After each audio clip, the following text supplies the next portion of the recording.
Hello दोस्तों, स्वागत है आपका अपने YouTube channel playing with maths पर। मैं आपको हर रोज एक वीडियो के द्वारा क्वेश्चन को शॉर्ट ट्रिक के द्वारा कैसे करते हैं ये आपको मैं हर वीडियो में बताता हूँ। ठीक है, तो आज हम क्वेश्चन करेंगे परसेंटेज के अंदर जो जनसंख्या के क्वेश्चन होते हैं उनको आज कैसे सॉल्व किया जाता है। ठीक है, तो देखो, या तो आपको जनसंख्या में वृद्धि होती है, या तो कहीं की जनसंख्या में वृद्धि होगी, या फिर कहीं की जनसंख्या में कमी होती है। ठीक है, तो देखो, आज हम करेंगे वृद्धि वाले क्वेश्चन और इसी के द्वारा आपको मैं एक लॉ कमी वाले क्वेश्चन भी समझा दूंगा। ठीक है, तो देखो, किसी कस्बे की जनसंख्या में प्रति वर्ष 10% की वृद्धि होती है, तो बताइए कि 2 वर्ष बाद कितनी जनसंख्या होगी यदि वर्तमान जनसंख्या अपन की 1 लाख दी गई है। ठीक है, तो देखो, आपको दोनों क्वेश्चन करके बताता हूँ। देखो, यहाँ पे सपोज करो अपन को कितनी जनसंख्या दी है, इन्होंने 1 लाख दी है।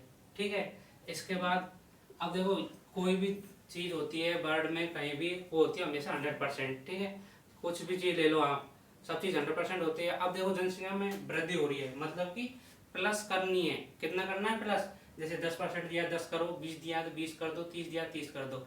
यदि यहाँ पे वृद्धि की जगह लिखी होती कमी, तो मतलब कि 10% कमी करनी, मतलब कि 100% थी कोई भी चीज, उसमें 10% कमी करनी तो क्या रह जाएगी ब्रो? 90%। ठीक है, अब देखो यहाँ पे क्या 10% की वृद्धि, मतलब कि 100% तो पहले से थी, अब उसमें 10% वृद्धि कर दी, कितनी हो जाएगी?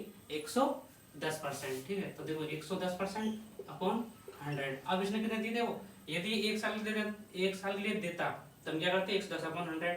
2 साल के दिया तो कितनी बार करेंगे? 2 बार करेंगे। 3 साल के देता है तो 3 बार करेंगे। 4 साल देता है तो 4 बार करेंगे। ठीक है, कितनी बार दिया इन्होंने?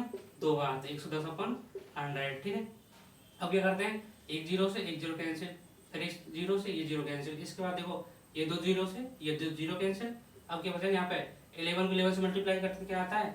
121। ठीक है, और लास्ट में क्या है? देखो, 3 जीरो, यहाँ क्या लगा देंगे? 3 जीरो। तो मतलब कि 2 साल बाद जैसे तो हो जाएगी 1,21,000। ठीक है, अब देखो, यदि सपोज करो यहाँ पे आपको इन्होंने ये नहीं देता, यहाँ पे ये, ठीक है, यहाँ पे इसने 1 लाख जनसंख्या नहीं दी होती तो क्या करते हैं अपन?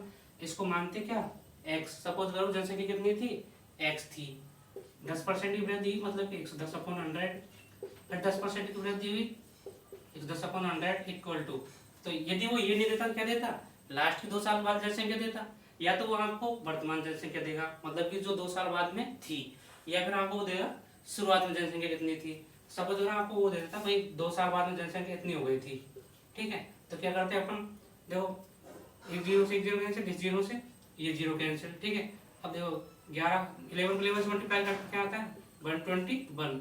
अब 121 से 121 कैंसिल, इधर क्या बचता है अपन का? एक्स इजकल टू 100 को आगे जाते इधर, तो ये हो जाता है अपन का वापस 1 लाख। ठीक है, तो मैंने आपको ये मेथड दोनों बता दिए। ठीक है, ठीक है दोस्तों, आप देखो, पहले मैंने आपको बताया था, देखो 10% की वृद्धि हो रही थी, अब क्या हो रही है? 10% की कमी। ठीक है, अब देखो यहाँ पे क्या दिया अपन को जनसंख्या? 1 लाख। ठीक है, ये अपन को जनसंख्या कितनी हो गई? 1 लाख। फिर क्या बोला? 10% कमी, मैंने क्या बताया था? हर एक चीज 100% होती है। अब देखो 10% कम हो रही, मतलब कि 100 में से 10% कम करें, कितना हो जाएगा? 90 बचेगा। कितना हो जाएगा? 90% अपॉन 100। अब 100 क्यों किया अपन नीचे? परसेंटेज घटाने के लिए 100 से डिवाइड करते हैं। फिर देखो बाद में 90/100। ठीक है, अब देखो 1 जीरो से 1 जीरो चल जाए, 1 जीरो से ये जीरो चली गई। इसके बाद देखो, ये दो जीरो से ये दो जीरो कैंसिल। अब क्या बचा? अपन 9 को 9 से मल्टीप्लाई करेंगे तो क्या हो जाएगा? 81। और इसके बाद 3 जीरो यहाँ पर ऐड कर देंगे पीछे। ठीक है,